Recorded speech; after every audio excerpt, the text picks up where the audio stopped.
Just can't wait to get on the road again. 724 right now, 53 degrees out there. Kind of a cool day compared to what we're used to lately. A nice cool start to the day. I got to tell you, this car Ed's talking about today at the auto show last weekend or a couple weeks ago, I sat in these. I'm a big guy. I'm 6'3". Surprisingly, a lot of room inside the Mini Cooper, Ed Wallace. No kidding.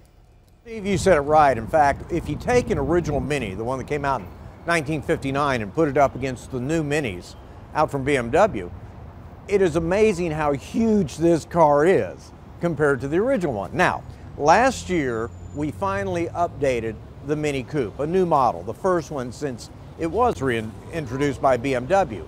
And I said it's finally become a really great car. No longer did you hit little potholes and it would make a thump that would rattle you. It was infinitely quieter than the last generation of the Mini. I am stunned that everybody who's ever bought a Mini over that 10-year period that loved their Mini hasn't traded it in on the new one. That's how good they are. Well, now we have the four-door version. Let me tell you, they start about $21,700, but I'm going to give away the punchline here.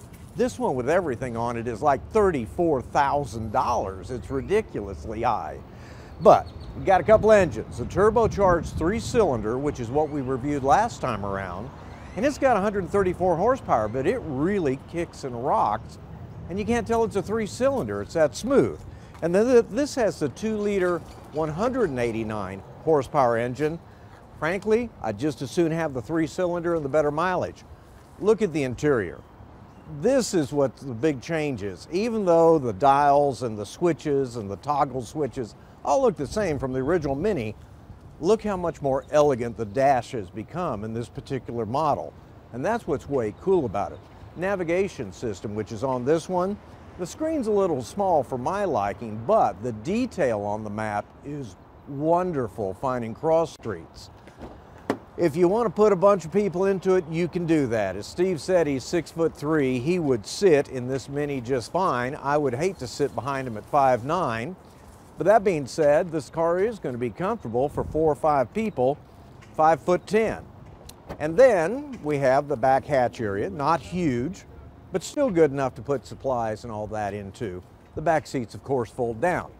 So, anybody, I will say it again, if you've ever owned a Mini and you liked it, you should trade in on the new models they've come up with, because now they're downright great.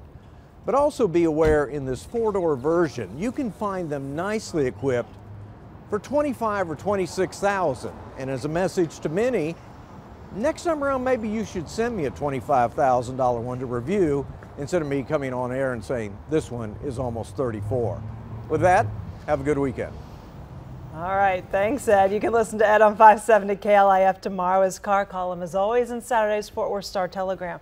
My sister has one of those in San Fran, and it fits in those tiny little parking that's probably the spaces. best pot, especially out there. I will say I sit comfortably in the front. I did not try to get into the back of the Mini. That's true. Yeah, I agree with you on the front seat at least. It is.